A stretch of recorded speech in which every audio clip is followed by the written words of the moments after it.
تم جناب سردار احمد رضوی صحابیوں کے السلام علیکم اہل سنت.نیٹ پر یاد فرمانے کا شکریہ.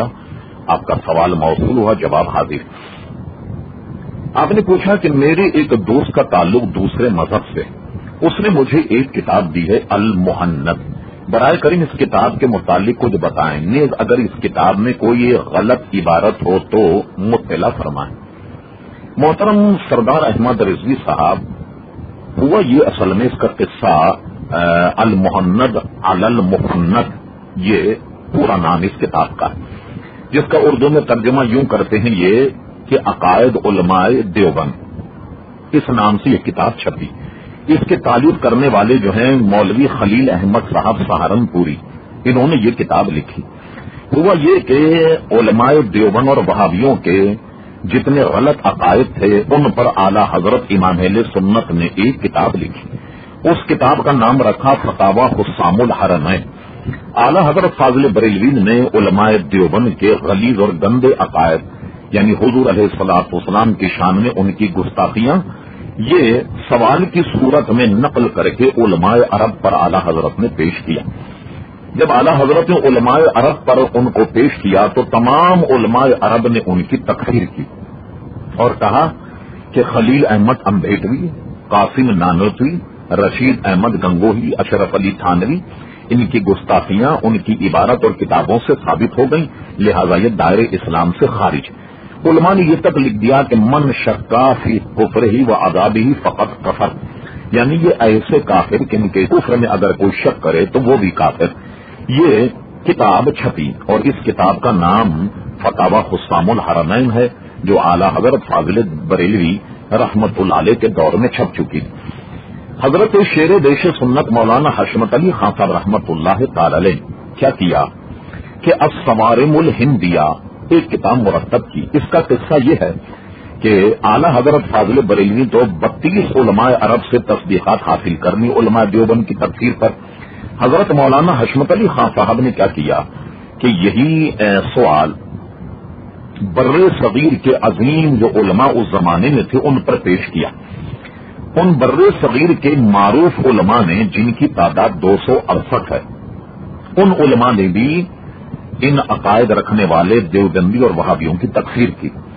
یہ کتاب بھی مرتب ہوئی اور یہ الصوارم الہندیہ کے نام سے چھپی، جس پہ 268 علماء کی تصدیقات. وہابیوں کے جب چھکے چھوٹ گئے تو انہوں نے کیا کیا، ایک بہت ہی اونچا ڈرامہ رچا. انہوں نے کیا کیا کہ جو عقائد کفریہ ان کی جانب منسوب کیے جاتے تھے، انہوں نے علماء عرب سے مل کر یہ بتایا کہ یہ ہمارے عقائد نہیں ہیں. یعنی ان سے جب پوچھا گیا کہ کیا تمہارے یہ عقائد ہیں جو مولانا احمد رضا خان صاحب نے تمہارے متعلق لکھے، اور کہا نہیں حاشا، ہمارے تو یہ عقائد نہیں. تو یہ کیا ہوا کہ یہ جھوٹے موٹے علماء عرب کے سامنے سنی بن گئے اور انہوں نے علماء عرب کے سامنے اپنا مذہب وہی ظاہر کیا ان کی تکفیر سے بچنے کے لیے کہ جو اہل سنت و جماعت کا مذہب تھا. یعنی جھوٹ بولا اور بورا جھوٹ کا قلندرہ ہے المحند علی المفند. جب یہ کتاب لکھی گئی اور انہوں نے جھوٹ کا قلندرہ لکھ کر یہ شور کیا کہ دیکھیے علماء عرب نے تو ہمارے اسلام کی تائید کر دی، تو حضرت شیر دیش سنت حضرت علامہ مولانا حشمت علی خان صاحب رحمت اللہ تعالی علیہ نے پھر یہ کیا کہ علماء دیوبند سے کہا کہ آپ کو اتنے دور جانے کی کیا ضرورت تھی، اگر یہی آپ کے عقائد تھے تو ہم سے ایمان کی سند لے لی ہوتی. لیکن چونکہ یہ سارا معاملہ جھوٹ پر مبنی تھا، اس لیے مولانا حشمت علی خان صاحب رحمت اللہ تعالی علیہ کو ایک کتاب 1345 میں رد المحند لکھنی پڑی. تو شیر دیش سنت مولانا حشمت علی خان صاحب رحمت اللہ تعالی علیہ نے پھر یہ المحند کے رد میں رد المحند لکھی اور اس نے تمام علماء دیوبند کی خوب قلعی کھولی. اور یہ کتاب اگرچہ بہت پرانی چھپی ہوئی ہے، لیکن آج بھی یہ کتاب بمبئی میں حاجی احمد عمر ڈوفا قادری رضوی حشمتی نے بمبئی سے اس کو چھاپا ہے اور یہ آج بھی ملتی ہے اور اس کو خرید کر پڑھی جا سکتی کہ علماء دیوبند نے اپنی اس کتاب میں کتنا جھوٹ بولا.